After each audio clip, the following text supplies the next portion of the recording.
शोभा दीदी।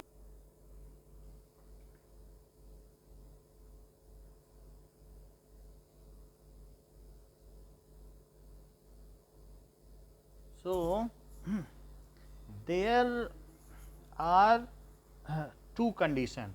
One is disease free condition and one is healthy condition. So if we are free from any disease, then it is a disease free condition. That does not mean that we are healthy. Disease free condition means not having any disease. ठीक है, तो there are two conditions. One is this is, so if we feel any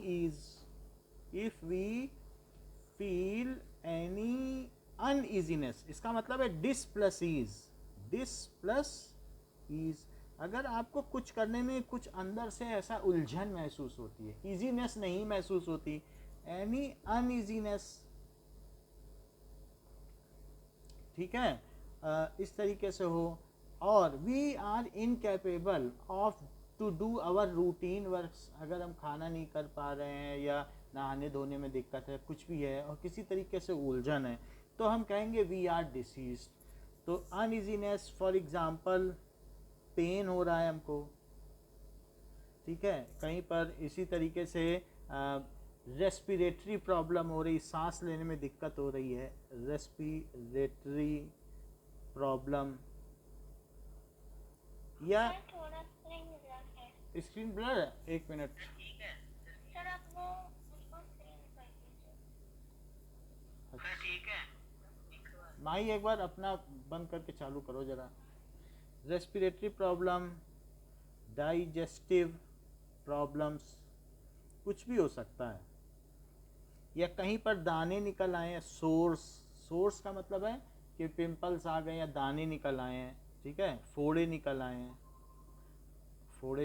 इस तरीके से कुछ भी हो सकता है. या कहीं पर हमें कोई जैसे हेडेक है, इस तरीके से कुछ भी हो सकता है, दर्द हो रहा है. देन वी फील अनइजीनेस, ये तो हमारा कहने का मतलब है. Then we are said to be diseased, we are said to be diseased, तब हम क्या कहेंगे अपने आप को, diseased. For recovering, to recover from disease, हमें उससे बाहर आना है ना.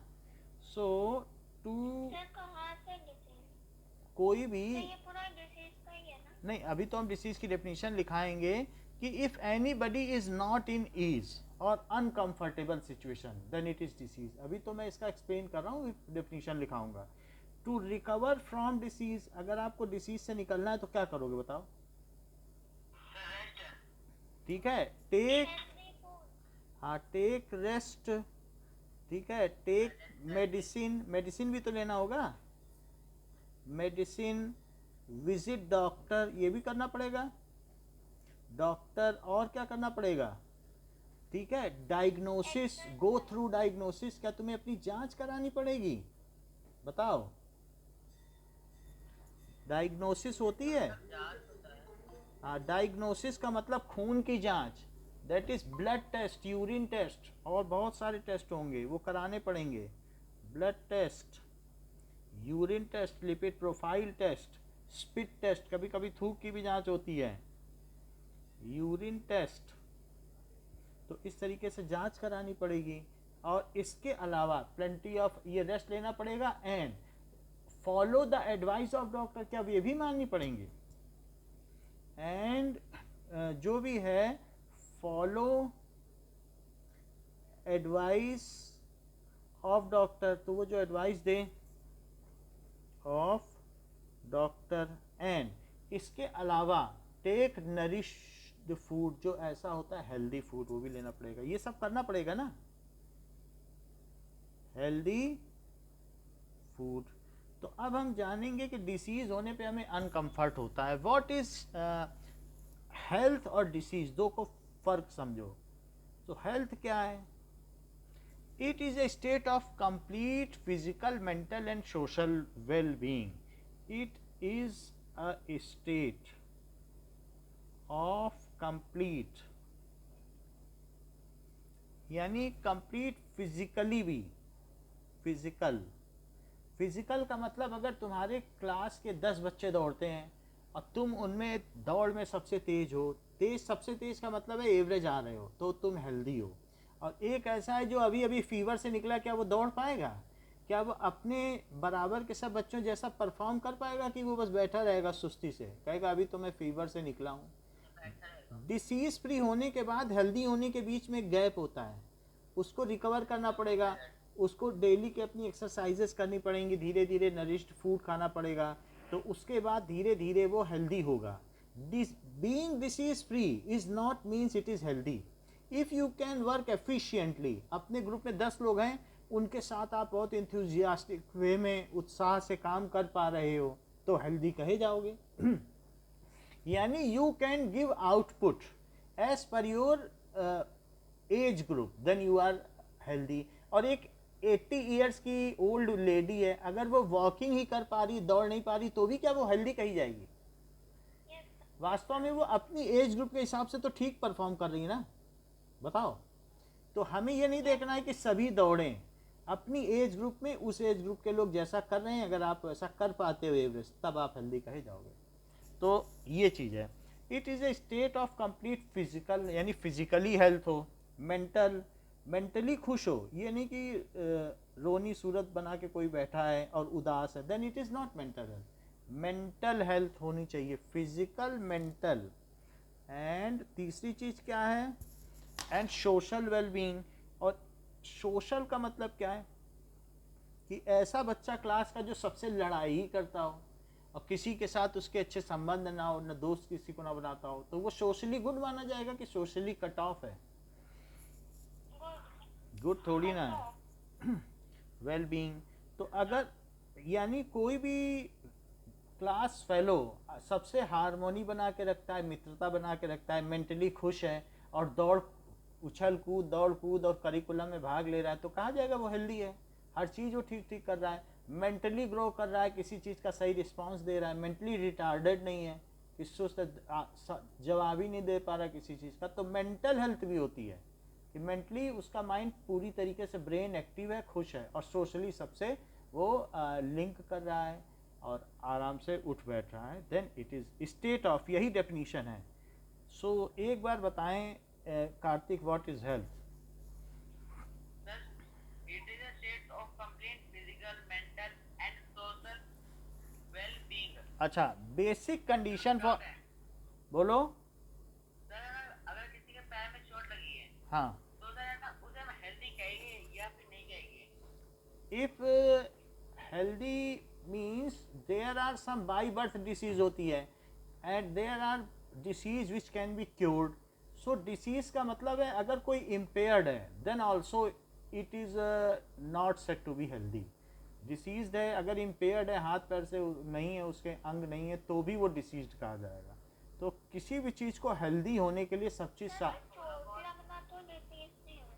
तो चोट लगे या कुछ भी, until any person cannot work with its full efficiency, that person is not to be stated as healthy person।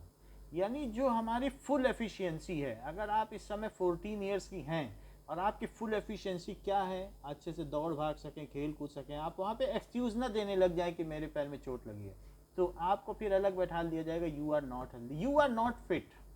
Not fit means not healthy. समझ में आई बात की नहीं? अभी उसका भी मतलब बता रहे हैं, पहले हेल्थ की कंडीशन देखो, basic conditions for good health. अभी इन दो बेसिक कंडीशन, बीमारी को डिसीज कहते हैं, तो इन दोनों का डिफरेंस भी बताएंगे। Basic condition for good health, healthy होने के लिए क्या क्या होना चाहिए, ये देखो पहले। देखो, proper balance and nutritious diet हो, प्रॉपर बैलेंस्ड का क्या मतलब है? उसमें प्रोटीन भी हो, प्रोटीन हमें ग्रोथ के लिए चाहिए, कार्बोहाइड्रेट एनर्जी के लिए चाहिए, विटामिन हमें बीमारी से दूर रखेगा, और ऑयल है तो हमारे अंदर थोड़ा सा फ्लैश बनेगा, तो वो सारी चीज़ें हैं। तो प्रॉपर बैलेंस्ड एंड कैसा होना चाहिए? न्यूट्रिशियस, सारे विटामिन और मिनरल, तो सब कुछ हो, न्यूट्रिशियस फूड। हाँ, ये डाइट होनी चाहिए हमारी। तो हमारी डाइट ऐसी हो तो ये कंडीशन है, हमें हेल्दी रख सकती है। पर्सनल हाइजीन, अगर हम अपने स्वास्थ्य का, साफ सफाई का ध्यान रखते हैं। हाइजीन का क्या मतलब होता है बताओ? हाइजीन का मतलब है कि किसी भी चीज़ को गंदे में नहीं रखते हैं। Then it is also a condition of good health, we are healthy. So सफाई कहते हैं, सफाई खुद की भी और अपने क्लीन एनवायरनमेंट। सैनिटेशन का मतलब क्या होता है? क्या सैनिटेशन का मतलब क्या होता है? किसका? Sanitation. Sanitation, that is sir it. Nutrition. नहीं, सैनिटेशन पूछ रहे हैं हैं? Sir nutrition diet. Nutritious diet, इसका मतलब है कि such diet which is full of nutrition, full of nutrition, पोषक आहार। न्यूट्रिशन, फुल ऑफ न्यूट्रिशन का मतलब है कि पोषक, पोषक which is good for health, good for body, यानी जो बॉडी को सूट करे and it is having no side effect, उसको खाने के बाद हमारी बॉडी में कोई बीमारी ना आए। बैलेंस डाइट का मतलब सारी चीजें हों, और ऐसी डाइट बैलेंस। सैनिटेशन। सैनिटेशन का मतलब है कि साफ सफाई, cleanliness in your surrounding is called sanitation. अच्छा,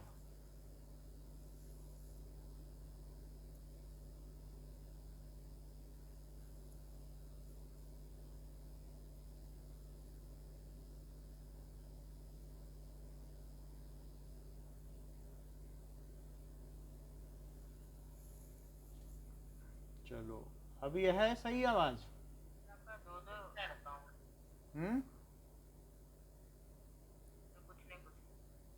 ठीक है, आवाज ठीक आ रही है अभी? पर्सनल हाइजीन, अपनी साफ सफाई रखे, जो सही खाना खाए, ये सब बेसिक चीजें हैं जो अगर हेल्दी कोई रहना चाहता है तो ये हो। Clean environment and surrounding, so clean, ये रिक्वायरमेंट है। रिक्वायर अगर मान लो तुम्हें ये सब चीजें ना मिले तो हेल्दी नहीं रख सकते हो। These are, so clean environment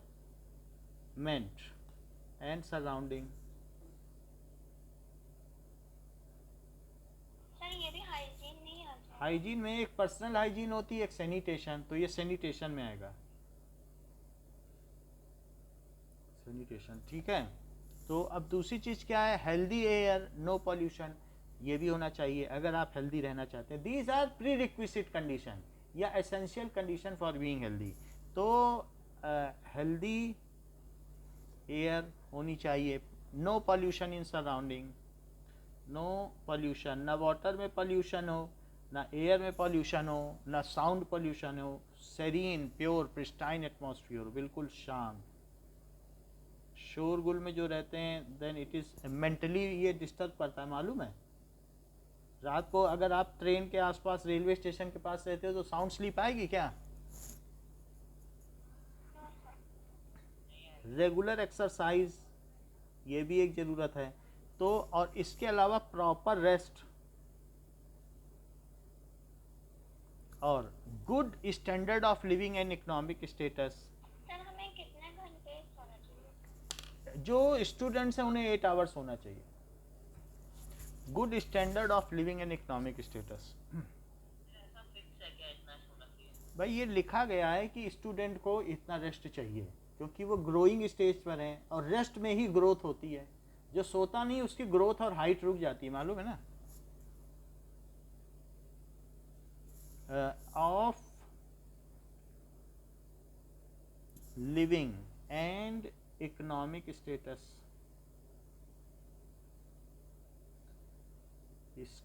तो उससे क्या होगा? हम डिप्रिविटी में ना रहें, अभाव में ना जिएं। स्टैंडर्ड अच्छा होगा लिविंग का, इकोनॉमिक स्टेटस, पैसा होंगे, पैसा होगा, सब कुछ हमारे पास अवेलेबिलिटी होगी, तो हमारे पास mentally and socially well being रहेंगे, मेंटली की किसी चीज़ की हमें अभाव नहीं है। तो these are the requirement for being healthy, these are prerequisite condition, इन सब चीज़ों की आवश्यकता है। So for being healthy,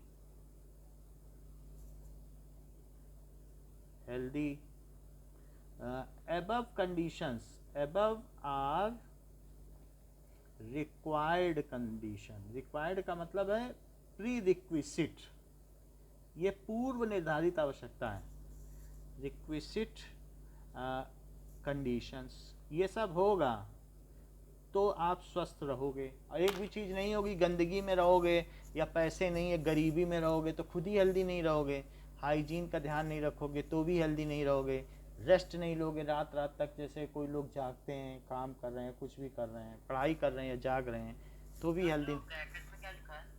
pre रिक्विसिट condition, पूर्व निर्धारित आवश्यकता, पूर्व निर्धारित, इसका मतलब है कि इतनी चीज़ें होंगी तो आप हेल्दी रहोगे। और कोई भी एक चीज़ कमी हो गई, पॉल्यूटेड वाटर पी लिया, गंदी हवा में सांस ले रहे हो, प्री के बाद गैप है, प्री और रिक्विसिट जैसे, एक साथ है। हाँ प्री रिक्विसिट गैप है, यानी आपका अगर किसी कोचिंग में एडमिशन चाहते हो तो प्री रिक्विसिट क्या है कि वहाँ का एडमिशन फॉर्म भरो, वहाँ की फ़ीस भरो, तब तो एडमिशन लोगे और नहीं तो नहीं लोगे। स्कूल में जाना चाहते हो तो स्कूल की, ऐसे किसी चीज़ की कुछ कंडीशन होती है कि नहीं। सर स्कूल खुलेगा तो कोचिंग खुलेगा। देखो जैसा ऑर्डर आएगा वो ऑर्डर आ जाता है, कोचिंग के लिए भी आता है। सर स्कूल में तो बोलते हैं। कौन ऑर्डर देता है ये यहाँ का जिला अधिकारी बोलेगा, डिस्ट्रिक्ट मजिस्ट्रेट, डीएम का ऑर्डर आता है, वो आ जाता है तो पता चल जाता है। हम पीसीएम के टीचर के साथ लगातार कांटेक्ट में हैं, जैसे ही उनका खुल जाएगा हम भी खोल देंगे, मिश्रा सर के साथ, ठीक है। तो डिसीज, अब आपको ये पता चल गया हेल्दी क्या है, complete social, mental and physical wellbeing, and these are prerequisite condition. अब हम बात करेंगे, जैसा कि कार्तिक कह रहे थे, कि डिसीज क्या है। डिसीज क्या है, when the body is not at ease, when the body is not at ease, आराम में नहीं है, कुछ उलझन है। ईज का मतलब समझते हो, इट इज नॉट, उलझन हो रही है, डिसकम्फर्ट। नॉट एन ईज का मतलब क्या होता है, discomfort. That is if body is not at ease then it is said to be disease, या इन डिसकम्फर्ट, इसे क्या कहते हो, रात रात को नींद नहीं आ रही है, then it is said to have a disease। अगर आप हेल्दी नहीं हैं तो क्या मेडिसिन लोगे, अपने मम्मी से कहोगे हम हेल्दी नहीं हैं मुझे मेडिसिन चाहिए, ऐसा होता है क्या, नहीं। हेल्दी नहीं हो तो कोई मेडिसिन नहीं है, अगर डिसीज है तो मेडिसिन है, डिसीज को हटाने की मेडिसिन है, और हेल्दी बनाने की कोई मेडिसिन नहीं है। सुस्ती से लेटे रहो, सोचो डिसीज तो मिल गई, फीवर की दवा खा ली तो हेल्दी हो जाओगे क्या। तो for being healthy you have to do regular exercise, take nutritious food. Doctor disease हटा सकता है लेकिन वो हेल्दी बना सकता है क्या आपको, नो सर। हेल्दी बनाने की कुछ भी मेडिसिन नहीं है। हेल्दी बनाने के लिए आपको बहुत चीज़ों का ध्यान रखना होगा, हेल्दी बनाने की ये पॉइंट्स हैं। डिसीज फ्री हो, फिर इन सब लाइफ स्टाइल को ओबे करो, तब आदमी हेल्दी बनता है। समझ में आई। सर अभी तो सर बहुत सारे विटामिन के वगैरह के मेडिसिन वो सब ठीक है, आपको विटामिन दिए जाते हैं, बट विटामिन भी आपको दौड़ में या रेस में नहीं बना सकता है। अगर आप लेटे रहोगे विटामिन खाते रहोगे, बहुत सारे लोग हैं खाते रहते हैं, but taking vitamin pills it is not a ये option for being healthy. You have to do walking, long walk, brisk walk, तेज़ी से वॉक करना है, रनिंग करनी है, एक्सरसाइज करनी है, जिम जाना है, या take proper diet as per your age, जैसी एज हो। बच्चों को प्रोटीन ज़्यादा लेना है, ओल्ड एज में कार्बोहाइड्रेट ज़्यादा लेना है।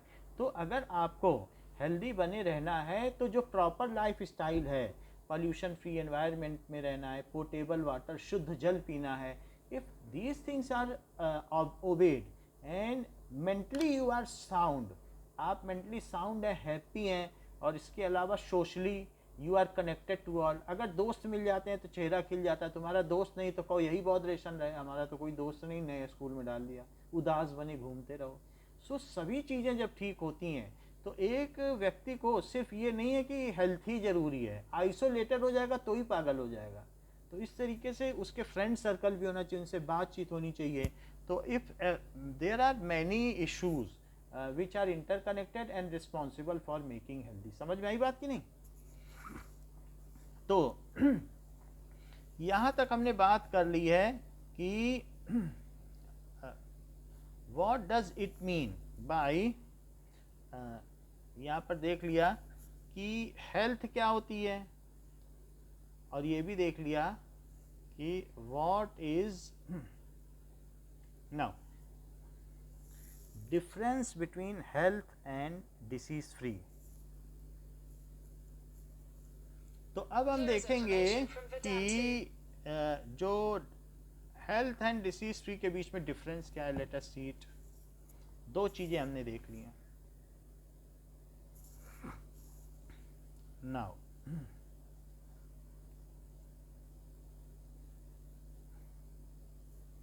तो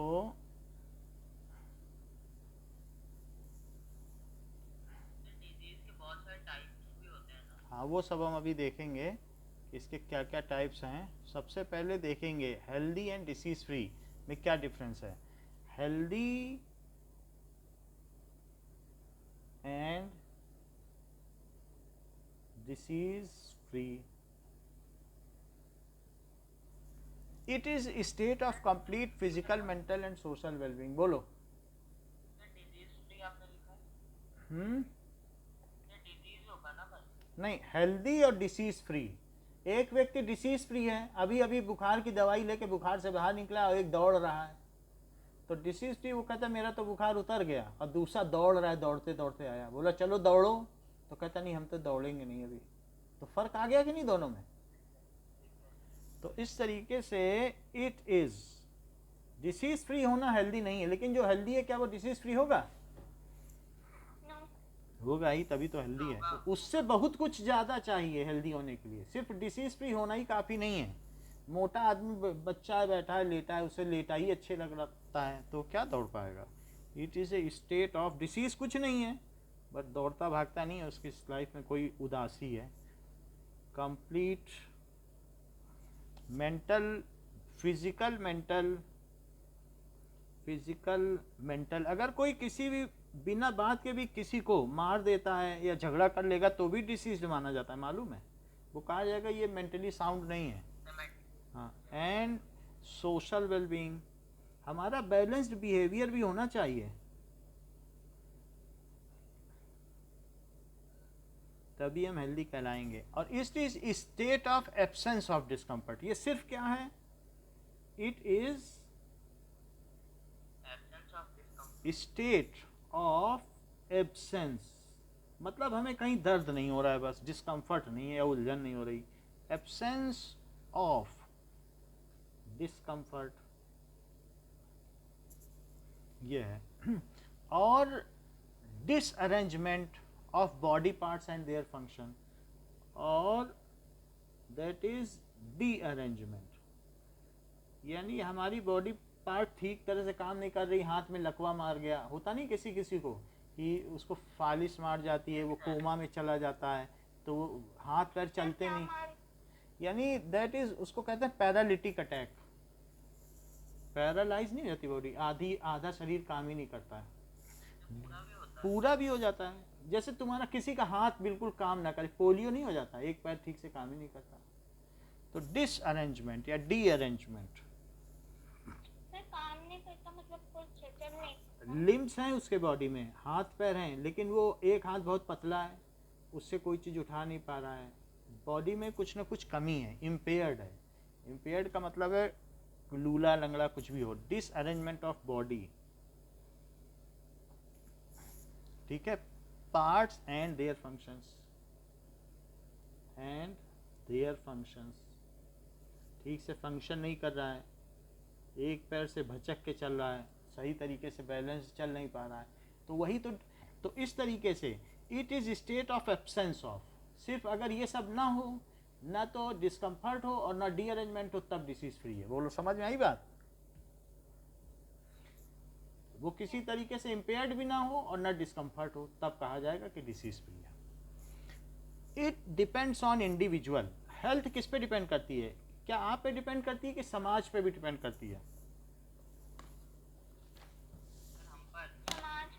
समाज पे करती है, क्योंकि गंदगी में रह रहे हो, अब आ ही नहीं रहा है कूड़े वाला कूड़ा उठाने, क्या करोगे? बीमार नहीं पड़ जाओगे? हड़ताल कर दी फेंक उसने, देंगे जाके, हैं? फेंक देंगे जाके। फेक नहीं दोगे, कई बार सड़क पे भी क्या होता है डस्टबिन में और सड़क पे नहीं लगाने आता, या कोई जो ये जो सीवर लाइन क्लीनिंग नहीं हो रही है, गंदा पानी बह रहा है, ऐसी कई स्थितियां हैं कि it depends on individual, on individual. और साथ ही साथ में as well as on the physical and social environment, as well as on physical environment आपका कैसा है, चारों तरफ क्या साफ हवा बह रही है, क्लीन एयर है, और सोशली लोग कैसे हैं। पता चला स्कूल के निकले, वो बगल वाला तो देख रहा था कि अभी ये निकलने वाले स्कूल के, जैसे ही निकले ऊपर से कूड़ा डाल दिया तुम्हारे ऊपर। तो सोशल भी चाहिए और सोशल इन्वायरमेंट भी चाहिए कि लोग कैसे हैं, झगड़ालू तो नहीं है तुम्हारे चारों तरफ, बोलो। अगर ऐसा होगा तो हेल्दी रह पाओगे, मेंटली साउंड रह पाओगे। तो लोग भी अच्छे होने चाहिए। सोशल इन्वायरमेंट सब पे डिपेंड करता है। सोशल इन्वायरमेंट का मतलब क्या है, आसपास कैसे लोग हैं, कम्युनिटी कैसी है। तो कम्युनिटी का मतलब सभी लोग मिलके कम्युनिटी बनाते हैं, घोड़े बिल्ली कुत्ते आदमी, आसपास की सब चीज़ें, जितने लिविंग बींग्स हैं वो एक साथ मिलके, उनको क्या कहते हैं, कम्युनिटी। और सोसाइटी आदमियों से मिलके बनती है, और कम्युनिटी में फिर जानवर भी आ जाते हैं। समझ में आई बात कि नहीं? It is related to individual only, क्योंकि डिसीज फ्री बनाने के लिए डॉक्टर तुम्हें दवाई देगा कि सोसाइटी को बांटता फिरेगा। इट इज, अगर आपको डिसीज है तो क्या पूरे सोसाइटी को ले जाओगे वहां दवा दिलाने? Related to individual only. कई बार हम अपना घर बदल लेते हैं तो ज़्यादा खुश हो जाते हैं, बोलते हैं यहाँ के लोग कितने अच्छे हैं, देखो अब हम खुश रहने लगे, उत्साह से भर जाते हैं, we look energetic. A healthy person will be disease free, ये बात सही है क्या? Yes. Person is disease free. A disease free person can be healthy or unhealthy subjected to his attitude. उसका एटीट्यूड कैसा है, वो उदासी भरा एटीट्यूड है तो वो ऐसे ही बैठा रहेगा उदास। A disease free person,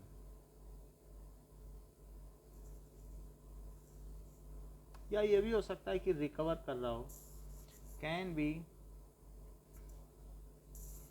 healthy और अनहेल्दी, हेल्दी और अनहेल्दी भी हो सकता है। थोड़ी दिनों बाद जब रिकवर कर जाएगा, दौड़ेगा चलेगा, फिर हेल्दी हो जाएगा। Healthy person is energetic and able to perform as per requirement, वो अपने एज ग्रुप के हिसाब से काम कर सकता है, उससे काम लो पता चल जाएगा हेल्दी है या नहीं। So healthy person is energetic and able to perform as per requirement। जबकि performance of A disease free person कैसी होती है? So now performance of A disease free person कैसी होगी?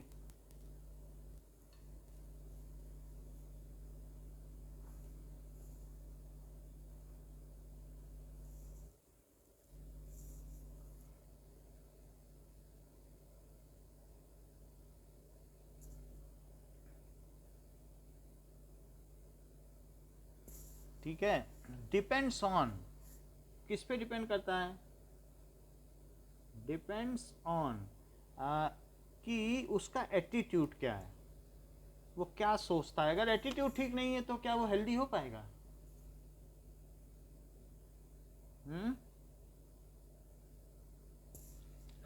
एटीट्यूड चाहिए, कहेगा अभी तो हम बीमार हैं, अभी कैसे चलें, वो एटीट्यूड पर डिपेंड करता है, अब अदरवाइज जल्दी रिकवर कर जाएगा। So these are the differences between disease free and healthy. अब हम देखें नाउ, नेक्स्ट इज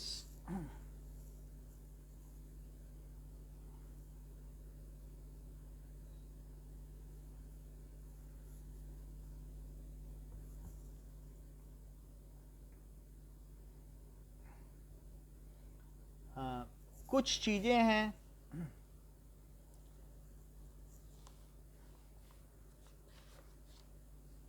लाइक अब आइए इन टेक्स्ट क्वेश्चन पर।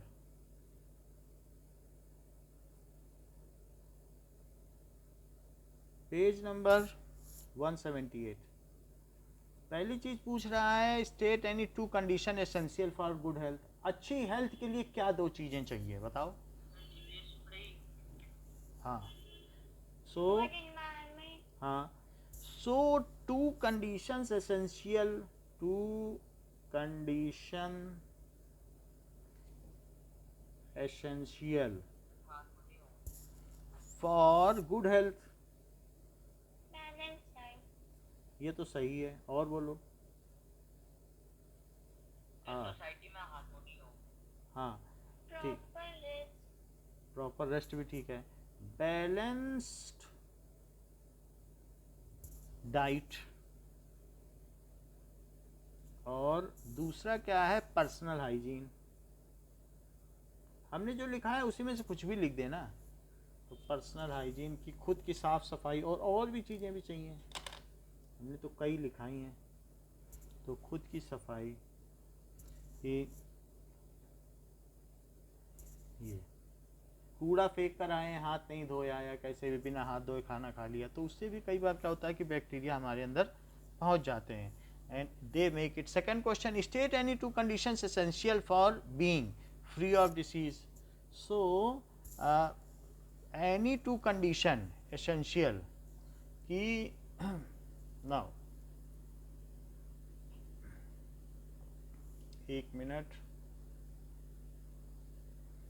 state any two condition essential for being free of disease.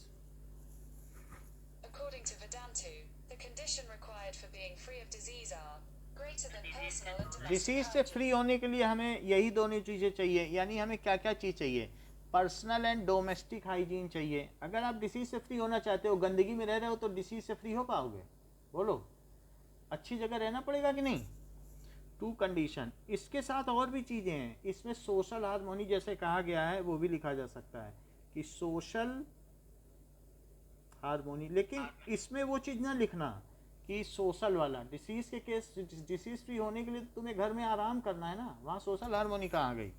So two conditions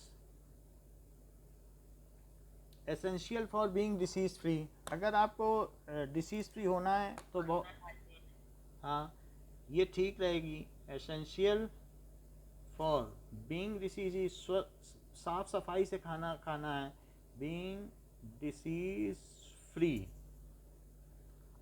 एक तो हो गया पर्सनल हाइजीन, और क्या हो जाएगा, ठीक है, दैट इज जो अपना है डोमेस्टिक हाइजीन। घर का भी हाइजीन अच्छा चाहिए क्या घर में, डोमेस्टिक हाइजीन भी। नहीं तो फिर हॉस्पिटल में बार बार दिन भर क्लीनिंग क्यों होती रहती बताओ। दिन भर की क्या ज़रूरत है क्लीनिंग की, क्योंकि चारों तरफ अगर क्लीनिंग नहीं होगी तो फिर वो मरीज कैसे ठीक होंगे। छोटा से छोटा बैक्टीरिया, अगर हम डिसीज्ड हैं तो क्या छोटे से छोटा बैक्टीरिया भी हमें नुकसान पहुंचा सकता है, और अगर हेल्दी है तो वो बैक्टीरिया हमारा कुछ नहीं बिगाड़ पाएगा। So a person who is diseased is prone to some other disease. अगर कोई डिसीज है उसको जल्दी कोरोना पकड़ेगा, और जो हेल्दी है दौड़ता भागता रहता है उसको जो है उसकी बॉडी में इम्यून सिस्टम ज़्यादा। इम्यून सिस्टम जानते हो, प्रतिरोधक क्षमता। तो इस तरीके से हम ये देखते हैं कि हाँ, यानी ये भी बात सही है। तो दूसरी चीज़ है कि क्लीन एनवायरनमेंट एंड सराउंडिंग भी चाहिए उसको। अच्छे हवा में रखो, उसका मन बदल जाएगा।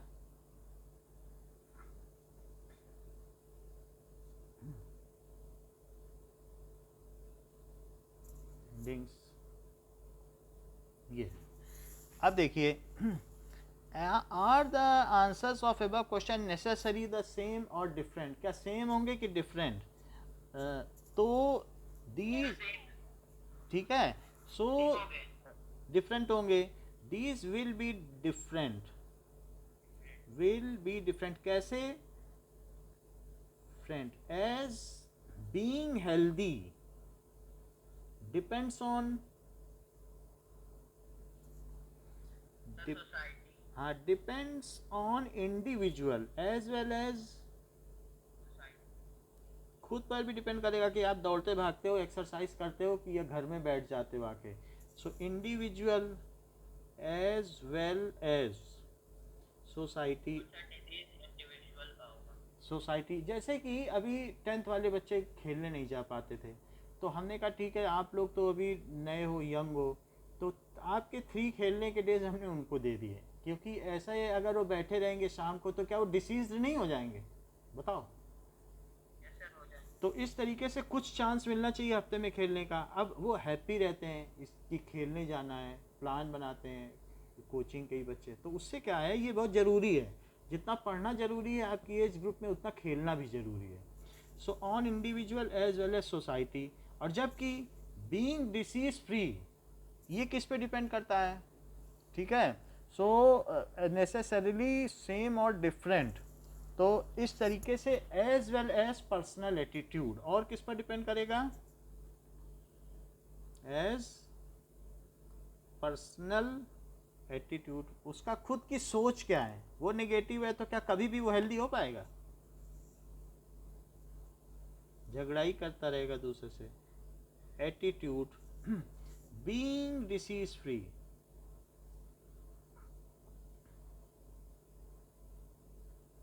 सो डिपेंड्स ऑन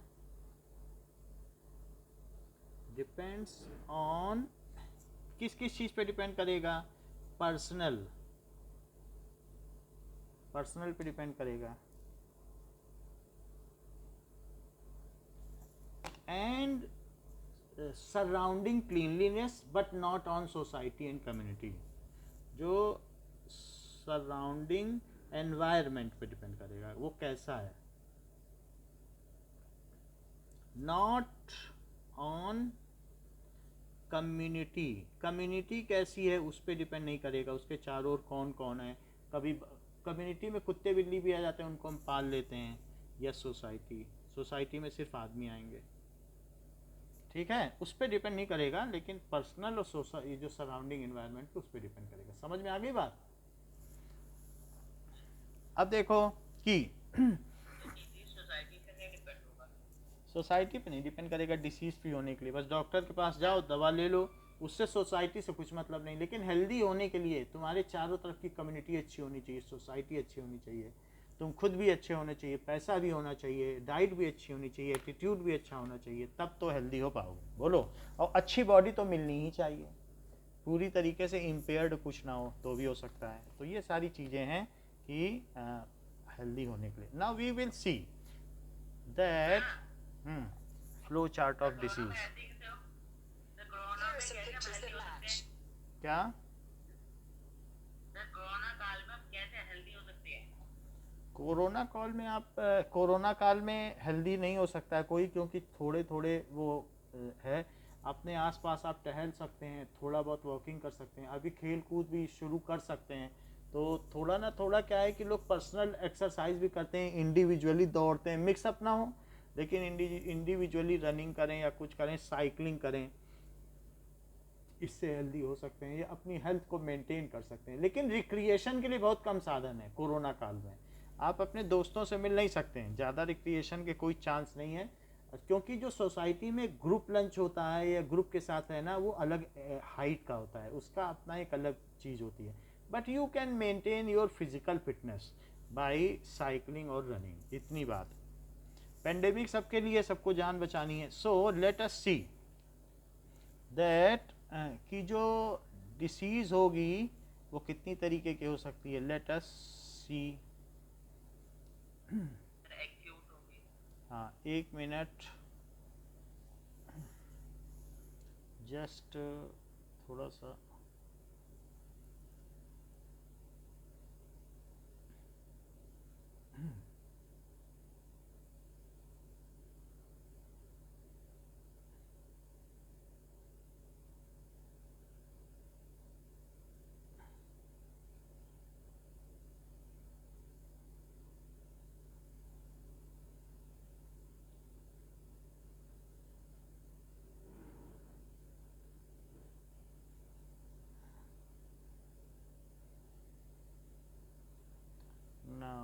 एक minute, types of disease. According to Wikipedia, there are 4 main types of disease.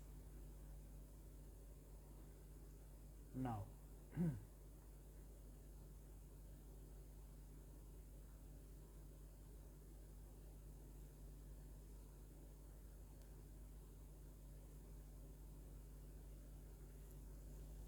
अब देखें कि जो टाइप्स ऑफ डिसीज हैं वो कौन कौन सी हो सकती हैं। टाइप्स ऑफ डिसीज, तो एक होती है अकॉर्डिंग टू ड्यूरेशन, इसके अलग अलग बेसिस हैं। सो बेस्ड ऑन ड्यूरेशन, कि कभी कभी ऐसा दो चीज़ हो सकती है कि शॉर्ट टर्म की हो सकती है कि भाई थोड़ा सा खांसी जुकाम हुआ तो उसके लिए आपने एक गोली क्रोसिन ले ली या कुछ ना कुछ ऐसा सिरप पी लिया। हाँ, तो कुछ ऐसी डिसीज़ होती है जो एक्यूट डिसीज़, तो सर्दी जुकाम हुआ स्टीम ले लिया तो ठीक नहीं हो जाएगा। और दूसरा क्या है, हाँ कोरोना वायरस किसका होगा? क्रॉनिक डिसीज, अगर कोरोना वायरस हो गया है तो रेस्पिरेटरी प्रॉब्लम हमेशा बनी रहेगी, वो जल्दी नहीं ठीक होती है। तो इसलिए क्रॉनिक है क्या? CH से क्रॉनिक, क्रॉनिक का मतलब है कि पूरी ज़िंदगी में अगर किसी को अस्थमा हो गया ना और कभी भी AC में बैठेगा तो पूरी ज़िंदगी में उसको धीरे धीरे क्या होगा, उसको सर्दी जुकाम लग जाएगा, कफ एंड कोल्ड हो जाएगा। तो ऐसी स्थिति में वो कई चीज़ों से बचता फिरेगा, उसका इम्यून सिस्टम ठीक ही नहीं है। तो जो डिसीज़ लंबे समय तक रहे, 8 साल 10 साल 5 साल, और जो 2-3 दिन में ठीक हो जाए उसके बाद आप रिकवर हो जाएं और वैसे ही हो जाएं। एक्यूट डिसीज़ का बॉडी पर कोई लॉन्ग टर्म इफेक्ट नहीं पड़ता, जबकि क्रॉनिक डिसीज से क्या होता है, जो पूरे जीवन भर रहते हैं। जरूरी नहीं जीवन भर रहें लेकिन लॉन्ग टर्म तक रहते हैं। और क्या इससे आपका कैरियर इफेक्ट होता है?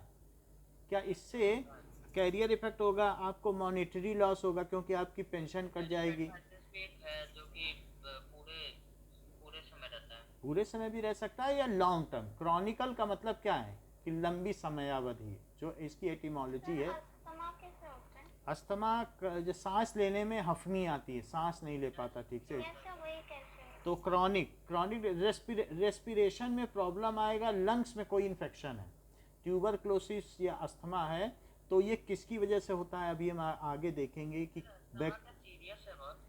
अस्थमा क्या है, आप सांस लेने में तकलीफ होगी, फुल एफिशिएंसी के साथ आप नहीं काम कर पाएंगे, दौड़ने में हांफने लगेंगे।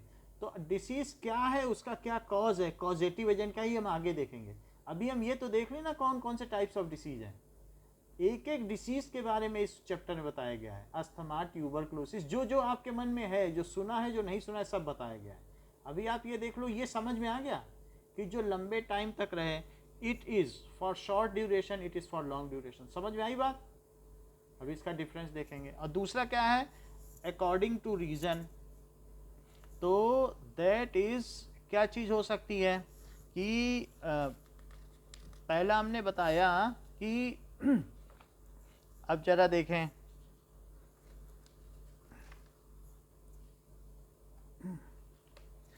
कि according, based on region, based on duration था, ड्यूरेशन का मतलब टाइम, और बेस्ड ऑन रीजंस।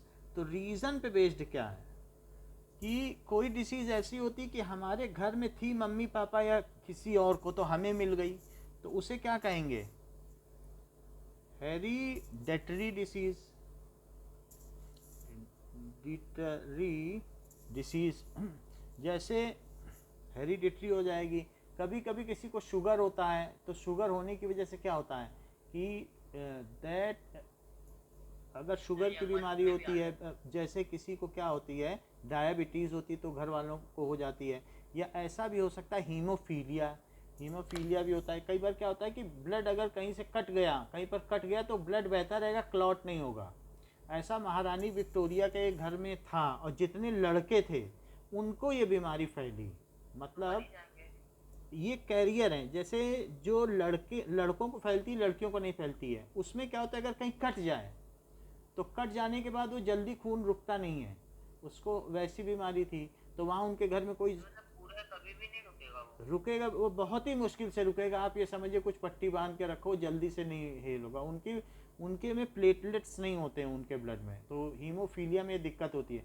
तो उनके घर में कोई चाकू छुरी नहीं था, कोई ऐसी चीज़ नहीं थी जो बिस्तर थे उसमें धारदार कोई कोना नहीं था, किसी भी तरफ पे कुछ ऐसी चीज़ नहीं थी जिससे उन्हें चोट लग जाए या कट हो जाए।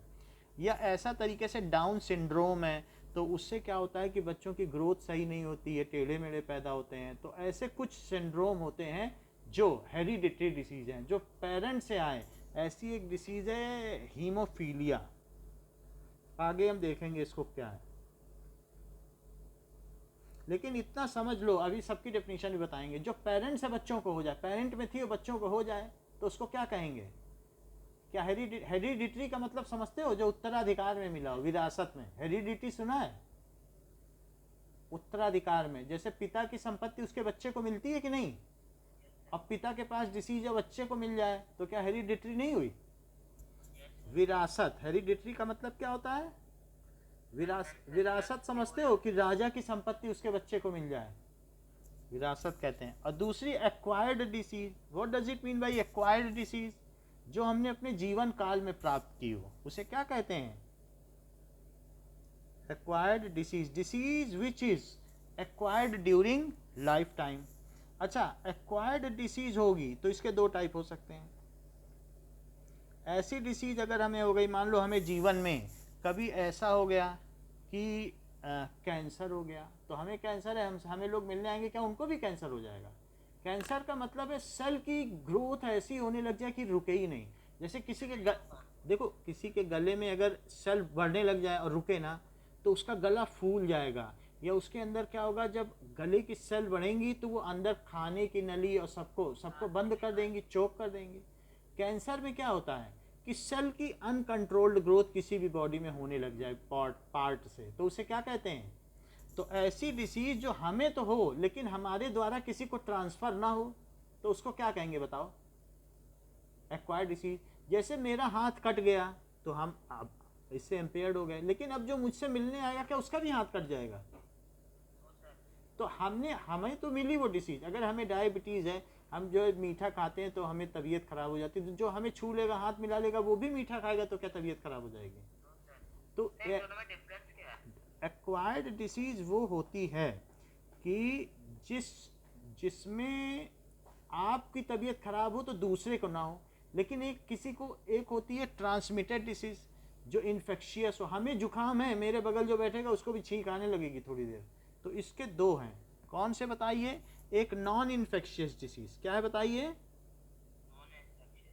नॉन इन्फेक्शियस, जिससे किसी को इन्फेक्शन ना हो। जैसे मैंने बताया कैंसर है, हाथ कट गया है, डायबिटीज है, तो क्या हमसे दूसरे में फैलेगा? नहीं फैलेगा। और दूसरी कौन सी होती है कि हमें है तो दूसरे को हो जाए। अगर हमें कोरोना है, हमें कोई छू लेगा, मिल लेगा या बगल से गुजर जाएगा तो उसको भी हो जाएगा क्या? उसको क्या कहेंगे? Infectious disease. बोलो, समझ में आई बात की नहीं? इन्फेक्शियस का मतलब क्या होता है कि जो एक से दूसरे में फैल जाए, तो उसको क्या कहेंगे? Infectious disease. अब जरा देखो कि now types of non infectious disease. Type of non infectious disease.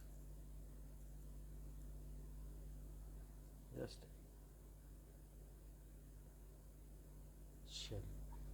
So let us see कि नॉन इन्फेक्शियस डिसीज क्या क्या हो सकती हैं और इन्फेक्शियस डिसीज क्या होती हैं। इस फ्लो चार्ट को आगे बढ़ाएं, अभी हम सबकी डेफिनेशन लिखाएंगे। अब नाउ सो दैट इज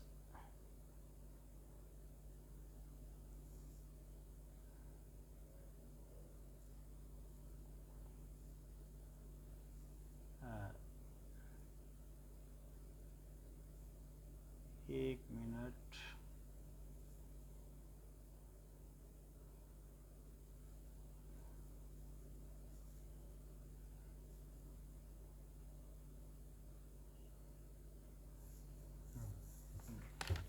एक मिनट रुकिए।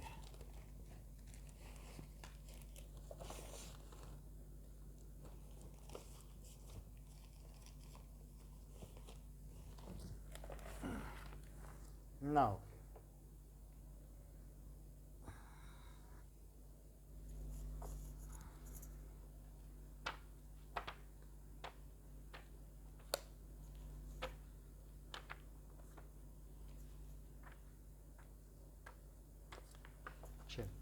तो हमने ये बात देख लिया कि एक हुई इन्फेक्शियस डिसीज और दूसरी क्या हुई, क्या नॉन इन्फेक्शियस डिसीज हुई। इन्फेक्शियस में दो तरीके हैं, नॉन इन्फेक्शियस में क्या है देखो जरा, क्या क्या टाइप आएंगे। डेफिशिएंसी डिसीज, तुमने कभी दही नहीं खाई, तुमने कभी प्रोटीन के लिए दाल नहीं खाई, तो क्या तुम्हारी बॉडी में न्यूट्रिशन की प्रॉब्लम आ जाएगी। जैसे सोमालिया के लोगों को देखा है, कांगो के लोगों को कैसे सूखे सूखे होते हैं, देखा है क्या टीवी पर, है ना। सो डेफिशिएंसी में उनकी बोन्स तक दिखाई देती हैं, चेहरा सूखा सूखा होगा। तो डेफिशिएंसी डिसीज, डेफिशिएंसी की वजह से हो तो वो चीज़ हो सकती है डेफिशिएंसी डिसीज। अब नेक्स्ट क्या है, metabolic disorder. According to Vedanta, ये देखो, a deficiency disease can be defined as a disease which is caused by the lack of essential nutrients or dietary जैसे elements such as vitamins and minerals in the human body. हाँ,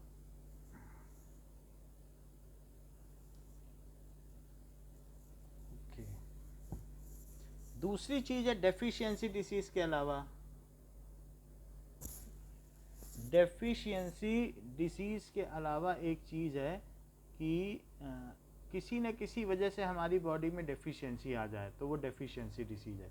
जैसे ये देखो, ये बच्चा है, इसके हाथ पैर टेढ़े हैं, इसको कोई ना कोई चीज़ नहीं मिली खाने पीने के लिए, तो इसके जो भी है बॉडी में कमी आ गई। कभी क्या होता है कि कहीं ना कहीं कोई विटामिन की कमी रह जाए, तो उससे क्या होगा, there are a kind of deficiency disease. समझ में आई बात कि नहीं। Not having a proper growth, जैसे इसका पैर टेढ़ा हो गया, तो कहीं ना कहीं न्यूट्रिशन की कमी, और कहीं कहीं के तो लोग ऐसे होते हैं डेफिशिएंसी। क्या ये बच्चा हेल्दी लग रहा है, या इसके बॉडी में प्रोटीन की या फैट की कमी है, बोलो, डेफिशिएंसी तो है। तो इस तरीके से ये डेफिशिएंसी डिसीज मानी जाएगी कि अगर न्यूट्रिशन नहीं मिला, इसकी डेफिनेशन लिखेंगे that is lack of nutrition. और ये कैसा है, नॉन इन्फेक्शियस का मतलब समझे, जो एक से दूसरे में ना फैले, नॉन इन्फेक्शियस समझे। अगर ये बच्चा किसी हेल्दी बच्चे से हाथ मिलाएगा तो क्या उसमें भी ये डिसीज चली जाएगी, बताओ, बताइए। लैक ऑफ न्यूट्रिशन की वजह से होती है। और दूसरी डिसीज कौन सी है, मेटाबॉलिक डिसीज। अगर आप कुछ खा रहे हो और आपकी बॉडी में हजम नहीं हो रहा है, उल्टी हो जाती, वॉमिटिंग हो जाती, तो उसे क्या कहते हैं, मेटाबॉलिक डिसऑर्डर। तो मेटाबॉलिक डिसऑर्डर या डिसीज यानी आपकी बॉडी में सही तरीके से डाइजेशन नहीं हो रहा है, या कोई बॉडी की जो केमिकल रिएक्शंस होती है ना बॉडी में, वो ठीक से नहीं हो रही हैं, तो क्या आपको प्रॉपर डाइजेशन होगा जो खाओगे, बोलो। मेटाबॉलिक का मतलब है ये जो शरीर में होने वाली बायोकेमिकल रिएक्शन है, कोई चीज़ का डाइजेशन होना या ब्लड का जाना या कुछ भी होना, कुछ भी रिएक्शन है वो सब मेटाबॉलिज्म है। अगर वो नहीं, क्या इससे हमारा इम्यून सिस्टम इफेक्ट होगा, सब कुछ होगा, क्योंकि आपने खाना खाया, वॉमिट हो गया, आप हजम नहीं कर पा रहे हो। आप बहुत लाइट फूड तो खा लेते हो, खिचड़ी है, दलिया है, लेकिन अब अगर कुछ तेल का या कुछ खाते हो तो ड्यू टू सम रिस्ट्रेंस वो चीज़ आप हजम नहीं कर पा रहे हो, तो ऐसी स्थिति में क्या होगा, मेटाबॉलिक डिसऑर्डर होगा। एक है कि आपको खाने को नहीं मिला, लेकिन आपको मालूम है अमेरिका में 80% लोगों को ओबेसिटी है, यानी उनका मेटाबॉलिक डिसऑर्डर है, वो ओवरवेट है, और उतना ज़्यादा डिसऑर्डर है, कॉन्स्टिपेशन है, कि वो हर तीसरे दिन टॉयलेट जाते हैं। अमेरिका में 90% लोगों को ऐसा है, समझ हैं। हाँ, अमेरिका में ये प्रॉब्लम, क्योंकि वो पिज़्ज़ा बर्गर खाते हैं, तो कोई भी रफेज नहीं खाते, वो खीरा नहीं खाते, उनकी डाइट में ये है ही नहीं। सो चीज़ खाएंगे, ये सब खाएंगे, तो क्या होता है उनकी एलिमेंट्री कैनाल में उस चीज़ को हजम करने की क्षमता ही ख़त्म हो गई है। और मेटाबॉलिक डिसऑर्डर तीसरा क्या है, डिजेनरेटिव कैंसर डिसीज। कैंसर समझ लो, कैंसर क्या होता है, uncontrolled growth, of cell. Cancer का क्या मतलब होता है? Uncontrolled growth of cells. और ये क्या होता है कि जो बायोकेमिकल रिएक्शन बॉडी में होती है वो ठीक तरीके से ना हो। So no proper biochemical reaction within body. हम लोग बायोलॉजिकल हैं कि नहीं, जीवित व्यक्ति हैं, तो हमारे अंदर की रिएक्शन को क्या कहेंगे? Biochemical reaction. हमारे अंदर एक खाना भी अगर हजम हो रहा है तो उसको कहेंगे बायोकेमिकल रिएक्शन। बहुत सारे एंजाइम से जो ये करते हैं। पहला हुआ खाना खाने को ना मिले, दूसरा मिले और हम खा ना पाएं, और तीसरा हमारी बॉडी में क्या हो जाए, सेल की बढ़त हो जाए। क्या इनमें से कोई भी चीज़ हाथ मिलाने से दूसरे में पहुंच जाएगी? तो ये नॉन इन्फेक्शियस है। तो एक हुई नॉन इन्फेक्शियस डिसीज, ठीक है। मेटाबॉलिक डिसीज समझा मुझे। मेटाबॉलिक डिसीज का मतलब है कि इनडाइजेशन, यानी अगर आपने खाना खाया और एसिडिटी हो गई, खाना खाते पेट में जलन हो गई, या ये जो भी बच्चे हैं ये मेटाबॉलिक डिसऑर्डर से ग्रस्त हैं, ये जो भी ये इस तरीके से है। अगर ये एक बच्ची मेटाबॉलिक डिसऑर्डर से ग्रस्त है, इसके शरीर में बायोकेमिकल रिएक्शन ठीक से नहीं हो पाई। देखो डेफिशिएंसी भी हो सकती है विटामिन की वजह से, फूड और न्यूट्रिशन की वजह से। मेटाबॉलिक डिसऑर्डर में आएगा कि किसी में ओबेसिटी है, तो वो चीज़ कैसी आ जाएगी? Metabolic disorder. समझ गया? हाँ, मेटाबॉलिक डिसऑर्डर। बहुत मोटा आदमी। क्या? कैंसर में अगर आपकी बॉडी में एक कोड होता है कि कहाँ कितने सेल बनाने, लीवर बढ़ना शुरू कर दे और बढ़ते बढ़ते अगर बढ़ जाएगा तो क्या वो स्टमक को भी दबा देगा? बोलो। सर ये होता कैसे है कैंसर? कैंसर हमारे किसी भी बॉडी के पार्ट में सेल अचानक बढ़ना शुरू कर दें। जैसे स्टमक का ही अचानक कैसे बढ़ा? अचानक का मतलब है हमारी बॉडी में जो डीएनए है उसमें कंट्रोलिंग पावर है, लेकिन वो अपना लूज कर दे, कोई बाहर से वायरस आ गया, ऐसी कोई चीज़ आ गई, ये ऐसे हो जाता है कि बॉडी में जब डीएनए के पास जो एक स्विच ऑफ सिस्टम है कि इससे ज़्यादा सेल नहीं बनानी है, वो स्विच ऑफ सिस्टम उसका खो जाए, वो सेल लगातार बनाता चला जाए, तो क्या तुम्हारा स्टमक बढ़ता चला जाएगा और वो अगल बगल के लीवर को और सबको दबा देगा और सारी नसों को ब्लॉक कर देगा। तो उसको बार बार कट भी करना पड़ेगा। कभी कभी वो इतना बढ़ जाएगा कि माउथ से खून आने लगेगा, ब्लड आने लगेगा। तो उसकी वजह से क्या होता है कि आदमी की मृत्यु हो जाती है। इसमें भी 4 स्टेज के कैंसर हैं। हाँ, यानी uncontrolled growth of cells in any part of body को कैंसर। तंबाकू कैसे कैंसर का? तंबाकू से होता क्या है कि कुछ ऐसी चीज़ें हैं जो कार्सिनोजेनिक होती हैं, कैंसर प्रोड्यूसिंग। कार्सिनोजेनिक का मतलब क्या है? जैसे आप पेस्टिसाइड है, कभी कभी होता क्या है कि डीओड्रेंट का यूज़, जो हम लोग खुशबू नहीं लगाते हैं, स्प्रे, तो ये भी कार्सिनोजेनिक है। अगर ये ज़्यादा हमने इनहेल कर दिया तो हमारी बॉडी में अंदर जाने पे किसी सेल का ये कंट्रोल सिस्टम खो देता है। कभी पेस्टिसाइड का छिड़काव करते हैं, हीट अगर ज़्यादा इनहेल कर लिया वो कार्सिनोजेनिक है। या मॉस्किटो रिपेलेंट ज़्यादा सूंघ लिया, या खेतों में पेस्टिसाइड का छिड़काव कर दिया, इंसेक्टिसाइड का, वो अंदर चला गया तो कार्सिनोजेनिक है। ऐसी चीज़, ऐसी मछलियाँ जिन्होंने डीडीटी या ये सब जो है पेस्टिसाइड खूब खाया हो, पानी में रह रही हो, ऐसी मछलियों को खा लिया तो कार्सिनोजेनिक है। यानी कैंसर किससे होता है कि ऐसे कोई हार्ड केमिकल हमारी बॉडी में पहुंच जाए जो हमारे डीएनए को करप्ट कर दें, तो वहाँ के जो डीएनए है वो सेल क्या होगी, लगातार उस पार्ट की सेल बढ़ती चली जाएगी और फिर वो क्या, ड्रग से भी हो सकता है। जैसे तंबाकू है, ये कहीं है तो माउथ का कैंसर हो जाता है। तो कोई भी चीज़ है, होता ही है। इतनी बात समझ में आ गई कि जो इन नॉन इन्फेक्शियस डिसीज का तीसरा समझ में आया। अभी तो हम डिटेल में समझाएंगे, अभी तो हम फ्लो चार्ट बता रहे हैं कि क्या पढ़ना है। अब चौथी चीज़ देखो, एक ऐसी होती एलर्जी, समझते हो? अगर कभी कभी किसी को डस्ट एलर्जी होती है कि अगर मान लो कोई धूल में गया तो छींक आने लगती है, ऐसा सुना है? अब किसी किसी को कोई फूल सूंघ लेता है तो उसके जो पॉलन ग्रेन्स नहीं होते हैं फूल में, पराग कण छोटे छोटे उससे होते हैं पराग, वो अगर नाक के अंदर चले गए तो छींकता ही रहेगा। भाई अगर किसी भी फ्लावर में, हिबिस्कस देख लो, गुड़हल, तो गुड़हल में इस तरीके का फ्लावर है, तो अगर उसमें भी ये जो चीज़ होती है जिसमें इस तरीके से निकला हुआ होता है, मतलब क्या फ्लावर में होते हैं ना, क्या चीज़ कह रही हो बताओ तो हम बताएं। फ्लावर में दोनों पार्ट होते हैं, मेल फीमेल। सब में होता है। ये चीज सब में होती है, ये पॉलन ग्रेन्स। Yes sir. तो ये चीज है, ये चीज है मेल रिप्रोडक्टिव पार्ट। ये मेल है और ये फीमेल रिप्रोडक्टिव पार्ट है। ये फ्लावर में मेल और फीमेल दोनों पार्ट होते हैं। तो ये जो है, इसमें से ये पार्टिकल निकल के इनको कहते हैं पॉलन्स, हवा में तैरते रहते हैं। हाथ से टच करो, उंगली में पीला पीला आ जाएगा, गुड़हल के फूल। Yes sir. तो समझ में आई बात कि नहीं? तो ये चीज है कि किसी किसी को पॉलन की वजह से हो जाती है। हिबिस्कस फ्लावर, तो According to ये Wikipedia, इसको क्या कहते हैं hibiscus कि is ये a देखो, genus of flowering plants in the mallow family, अगर Malvaceae. ठीक है, दैट इज कभी कभी उसको टच करने से या उसको आपने सूंघ लिया, then there will be a kind of, ये एक डिसीज हो जाएगी। ये ऐसा फूल देखा है कभी कि जिसमें ये चीज होती हो?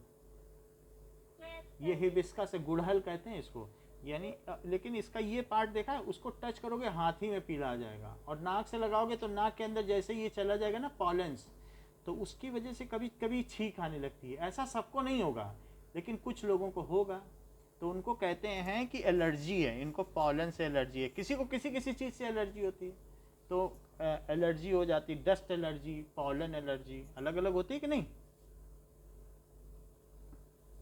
Yes sir.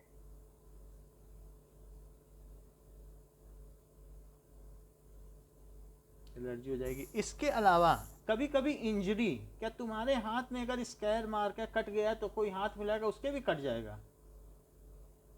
नो। तो इंजरी, तो ये सब नॉन इन्फेक्शियस डिसीज है। समझ में आई बात कि नहीं? कि जो it can not be transmitted from one two another. समझ में आ गई बात? बोलो। अगर समझ में आ गई है, then we will see the part of infectious disease. तो ये इन्फेक्शियस चली आ रही है, ये देखो इन्फेक्शियस, बोलो। अब इन्फेक्शन, लास्ट में क्या लिखा है? इंजरी। अब हम इन्फेक्शियस के देखें। अभी हमने किसका देखा? Non infectious. अब किसका देखने जा रहे हैं? इन्फेक्शन। इन्फेक्शियस के दो तरीके से हो सकते हैं। इन्फेक्शियस के दो टाइप हैं। कौन कौन से दो टाइप हैं? एक होती है कंटेजियस, और दूसरी कौन सी होती है? Non contagious. Non contagious. Contagious का क्या मतलब है? Direct transmission.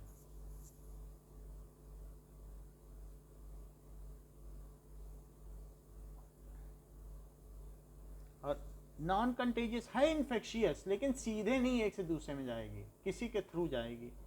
नॉन डायरेक्ट, यानी इस तरीके से इनडायरेक्ट ट्रांसमिशन।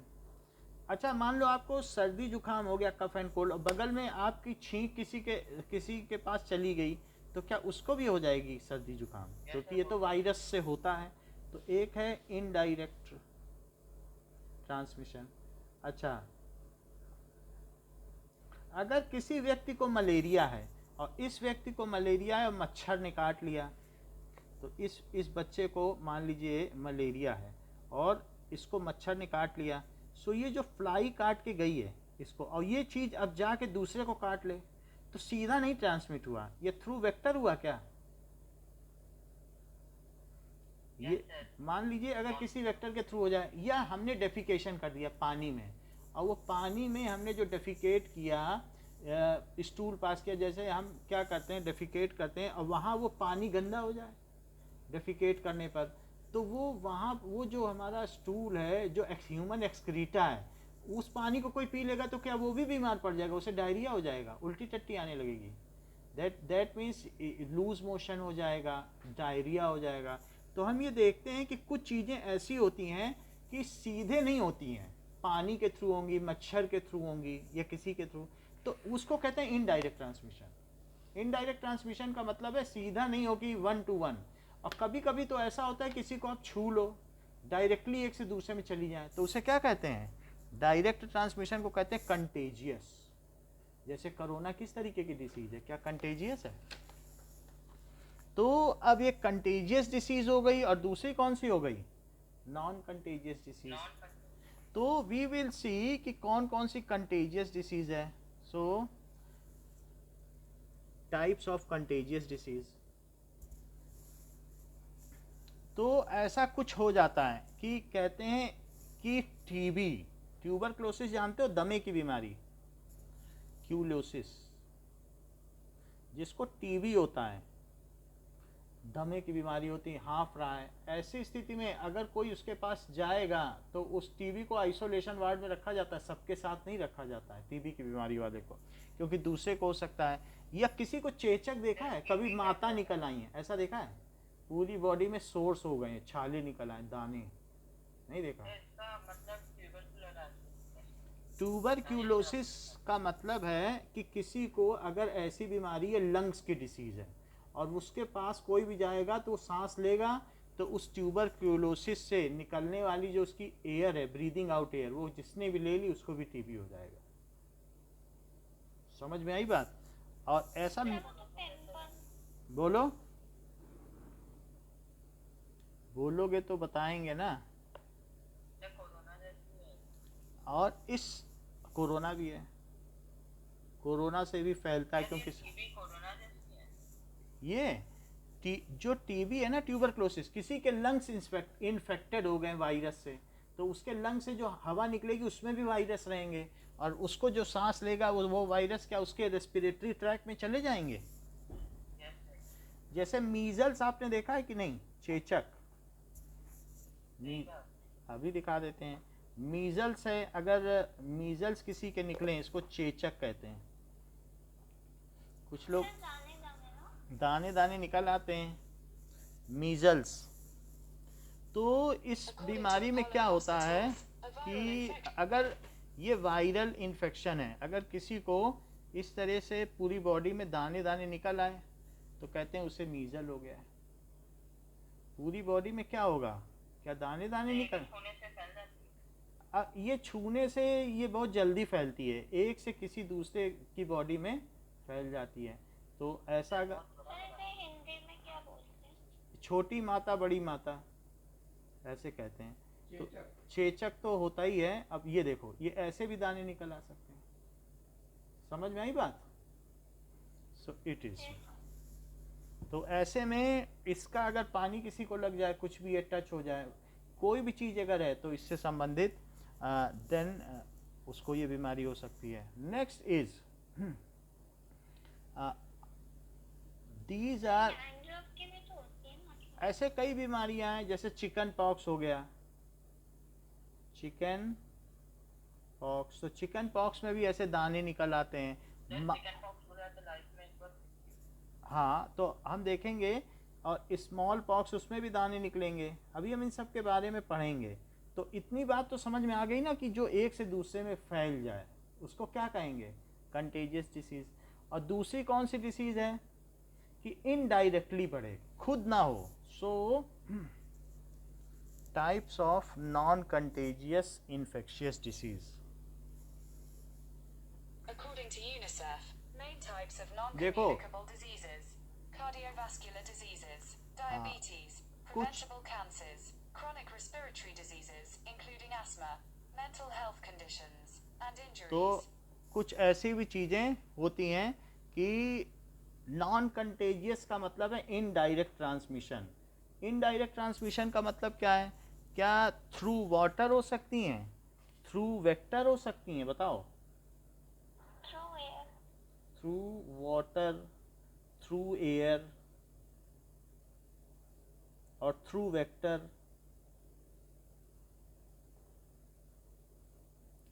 इस तरह कुछ वेक्टर, जैसे मलेरिया के लिए मच्छर है, मॉस्किटो, फीमेल एनोफिलीज मॉस्किटो. तो मलेरिया है, एक से फिर दूसरे में फैल जाएगा. एक तरीके का फीवर होता है. तो इस तरीके से there are various types of disease. तो अलग अलग तरीके से इन्फेक्शियस डिसीज फैल सकती हैं. नाउ आप देखें कि जस्ट कम्युनिकेबल डिसीज, नाउ मैं डायरिया हो सकता है। ऐसे कई हो सकती हैं. Let us see definition of contagious disease. According to Merriam-Webster, an infectious disease that is transmitted by contact with an infected individual or infected bodily discharges or fluids, by contact with a contaminated surface. ये जो अब इन सब की definition देखें. It spreads by contact of one person to another. Direct contact. ये किसकी वजह से होगा? ये दैट इज स्प्रेड. ये कैसे फैलती है बताओ? By direct contact from one person to another. अगर आपने किसी रोगी के साथ हाथ मिला लिया, किसी रोगी को किस कर लिया, किसी रोगी के कपड़े जो उसके पहने या इस्तेमाल किए हुए कपड़े पहन लिए, छू लिए, ऐसा कर लिया, तो आप बीमार पड़ जाओगे. इवन रोगी के पास रहने से भी बीमार पड़ जाएंगे. जैसे कोरोना है, बीमार पड़ जाओगे. तो जो एक व्यक्ति के दूसरे व्यक्ति के पास में आने या रहने से या कांटेक्ट से हो जाए, तो उसको कैसी डिसीज कहते हैं? Contagious disease. तो हमने फ्लो चार्ट एक आपको बता दिया है. थोड़ी देर बाद फिर लिखाएंगे इस फ्लो चार्ट को. उससे पहले हम ये जो जितनी चीज़ें आपको बताई हैं मैं एक एक करके बताता हूँ. तो सबसे पहली बात क्या है? क्या? Acute and chronic disease. बताओ. सो सबसे पहली चीज़ है कि now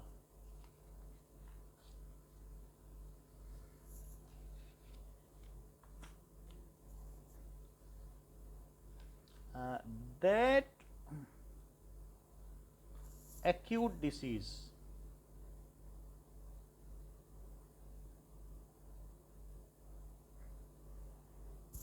so those disease which last for only short period of time, those disease which lasts only for short period of time,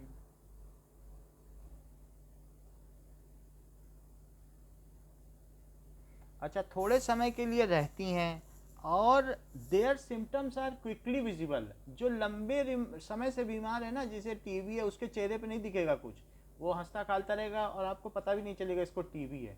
लेकिन जिसको सर्दी जुकाम है, खांसी है, तो क्या उसके सिम्टम दिख जाएंगे उसमें? बोलो.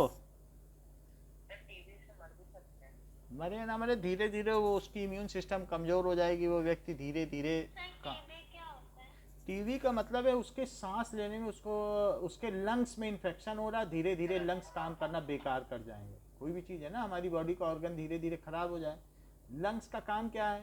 सांस ठीक से लेना. लेकिन अगर उसमें धीरे धीरे, हाँ, अस्थमा भी वही तरीके की बीमारी है, एक तरीके की टीबी की तरह है. तो वो अभी हम आगे देख लेंगे. लगभग थोड़ा बहुत अंतर. अस्थमा है या अस्थमा नहीं फैलती है, बट टीबी फैलती है. हाँ, अस्थमा नहीं फैलती, टीबी फैलती है. टीबी के केस में आइसोलेशन वार्ड में रखा जाता है, फिर भी 6 मंथ में टीबी क्योर हो जाती है. दोज डिसीज विच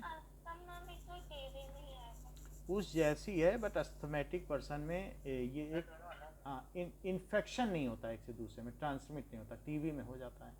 तो उस कौन कौन इसके एजेंट है वो हम देखेंगे जिसकी वजह से इन्फेक्शियस होता है. अभी हम बात करते हैं सिर्फ एक्यूट की. कैसी disease? Which last only for shorter period of time and its symptoms are visible. क्या इस ये पता चल जाएगा कि हमें बीमारी है? फीवर हो गया, ऐसे कोई भी थोड़ा सा माइल्ड कफ एंड कोल्ड हो गया, तो सिम्टम्स क्या होंगे? विजिबल है, दिख जाते हैं ना. its symptoms are visible and it does not cause long term bad effect on body. 2 दिन अगर फीवर आ गया तो क्या आपका एकेडमिक करियर चौपट हो जाएगा क्या? It does not cause long term bad effect on body.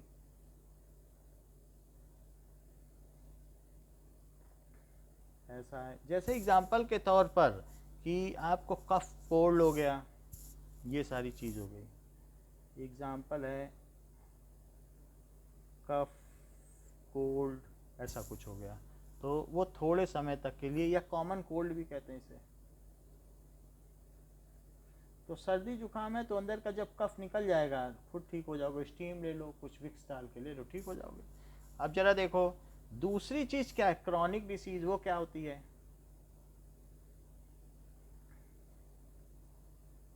Disease क्या, क्रॉनिक का मतलब क्या होता है? कभी ये बाजार में मैगजीन देखी है बैंकिंग क्रॉनिकल, या ये पढ़ा है कि किसी चीज को क्रोनोलॉजिकल ऑर्डर में लगाओ, समय के क्रम में?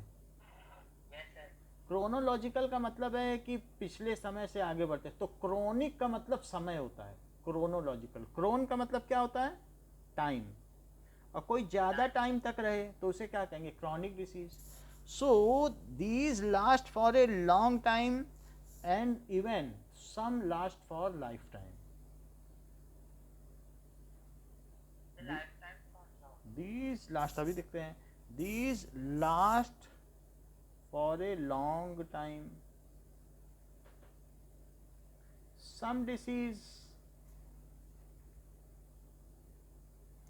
लास्ट इवन, ठीक है, last even for life time. तो कुछ ऐसी भी हैं जो पूरे जीवन तक सर रहें। पोलियो हो सकता है ना? हाँ पोलियो हो सकता है, पोलियो इसी में आएगा। And these have drastic long term, these have drastic long term effect, इनका लंबा इफेक्ट है। ड्रास्टिक लॉन्ग टर्म इफेक्ट किस चीज पे? क्या ऑन हेल्थ पे? कैरियर पर भी हो जाएगा क्या? कैरियर खराब हो जाएगा, एकेडमिक्स पे भी हो जाएगा क्या? पढ़ाई चौपट हो जाएगी, बार बार हॉस्पिटल में भर्ती हो जाओगे। सो एकेडमिक्स और वेल्थ भी खत्म हो जाएगी तुम्हारे दवा इलाज में, है? यस सर, कम हो सब कुछ खत्म होता चला जाएगा। किसी को कोई लंबी बीमारी ऐसे तो कोई छोड़ नहीं देगा। तो ये सारी चीज़ें हैं, तो इसका हर तरीके से होता है। Even they some time last for months and year.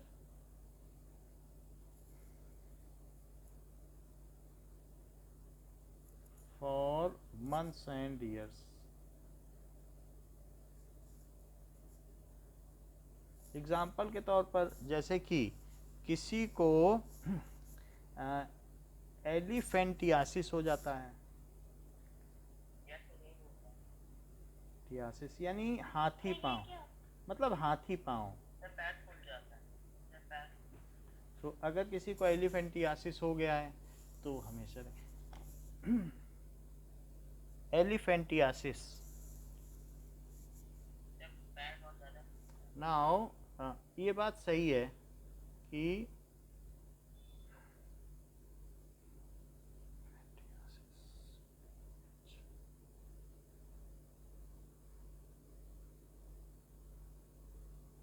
तो अब देखो ये कैसी बीमारी है, इसमें कैसा हो जाएगा, और ये लगभग बहुत समय तक रहता है कि मतलब जैसे ये पैर फूल गया ना तो ये फिर नहीं ठीक होगा।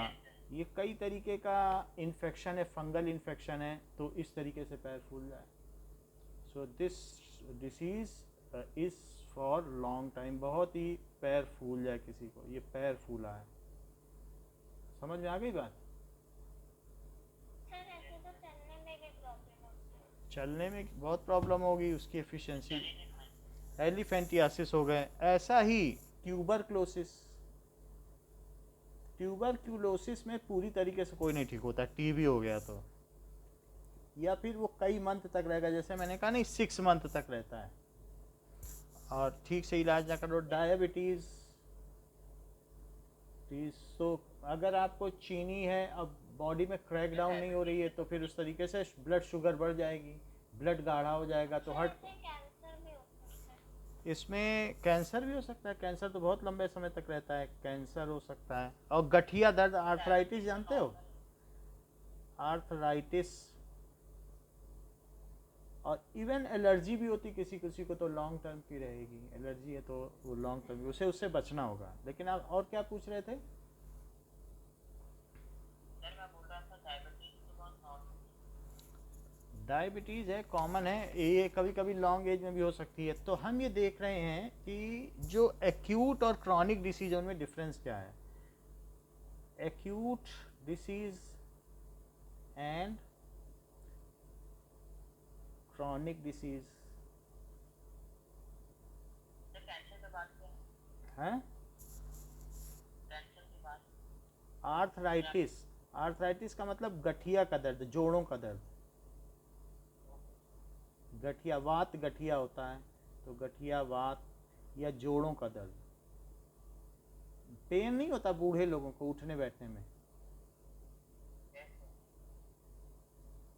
दर्द, तो वहाँ पर फ्लूइड कम हो जाता है, कोई भी जो है लिगामेंट्स है उस तरीके का फ्लूइड कम हो जाता है। These last for shorter period of time, this last for shorter period of time, जबकि this last for long time, even lifetime also.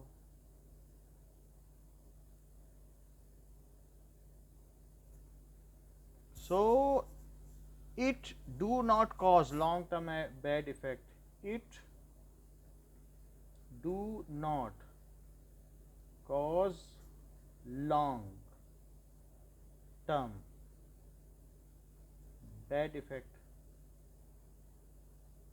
लेकिन ये एक्यूट है। एक्यूट का मतलब बहुत सीवियर पेन होगा, ये बड़ी उलझन होगी, छींक आएगी तो छींक आती ही रहेगी, आदमी झेल नहीं पाएगा, थोड़े ही समय के लिए आती है। लेकिन एक्यूट का मतलब सीवियर, बड़ा तेज।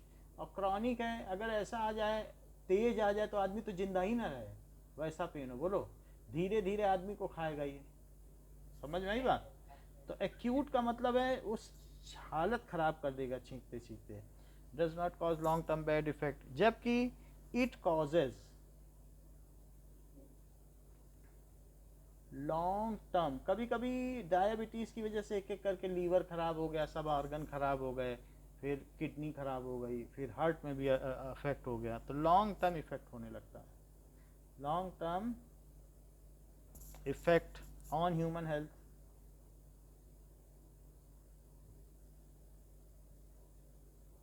अच्छा, इसका एग्जाम्पल क्या है? ठीक है, सो ये है, its symptoms are quickly visible.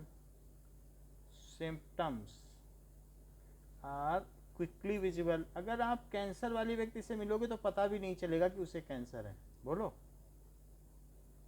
अंदर ही अंदर कोई ना कोई चीज़ बढ़ रही है। जबकि इसमें किसी किसी में विजिबल होते हैं, जैसे एलिफेंटियासिस में विजिबल हो जाएगा, अदरवाइज नहीं है। Its symptoms sir cancer infections नहीं है ना? नहीं, आर नॉट क्विकली विजिबल।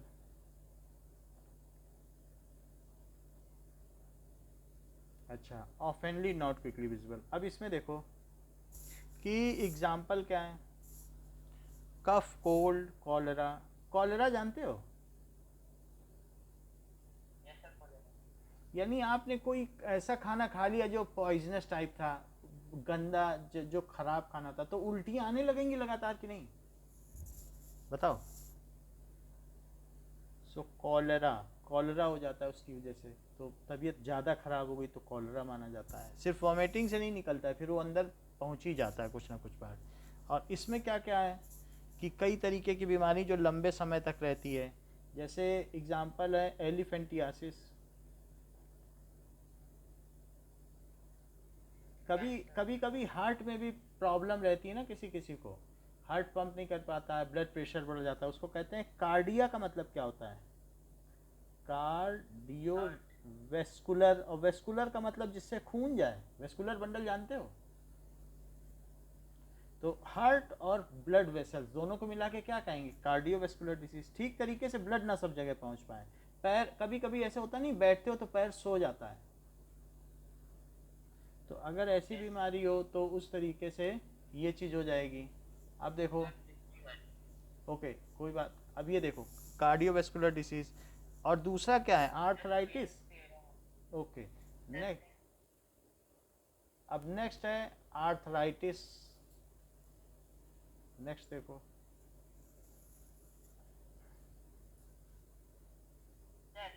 इसके बाद क्या है? कार्डियोवैस्कुलर डिसीज यानी हार्ट से संबंधित बीमारी। हार्ट ठीक तरीके से ब्लड को पंप नहीं कर पा रहा है। पहले क्या है? कार्डियो, CARDIO, आपने डी नहीं लिखा। CARDIO, कार्डियोवैस्कुलर डिसीज और कैंसर। इस तरीके से ये इन दोनों के डिफरेंसेस हुए। समझ में आ गई बात? Yes sir. इतना ही रखो। ओके। ओके।